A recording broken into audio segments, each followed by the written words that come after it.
Question we get a lot is, what's the difference between my 401k and my husband's 403b? These are very comparable investment tools.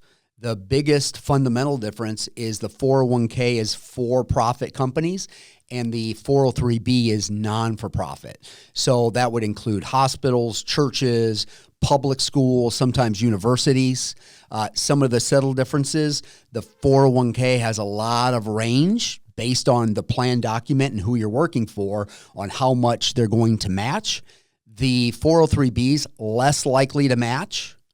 403b's are a little more limited in what their investment options are, and oftentimes do include annuities. So oftentimes we'll see with 403b something that is a plan that was put in place for a long time ago and has not been changed. So sometimes the fees are a little higher, as fee consciousness has definitely raised over the last several years. Investment options can be pretty comparable at the beginning, and then based upon what kind of options you have for getting outside of the traditional plan, that gives you some more flexibility. We see that a little more with 401ks.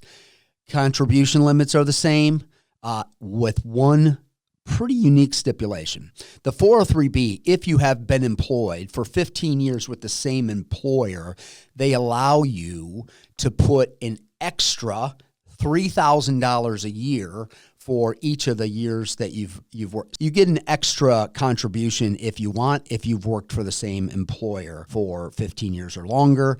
The other nuance, and this is really, if you think about teachers were retiring in their mid-50s, that was a typical scenario.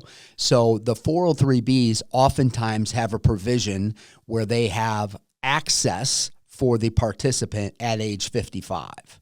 Whereas a 401k typically has access at age 59 and a half. So those are just from 30,000 feet, a couple of the highlighted differences. They're both really good plans. They're both really good things to be involved in. I like them both. Talk it through with your advisor on what's the best one for you.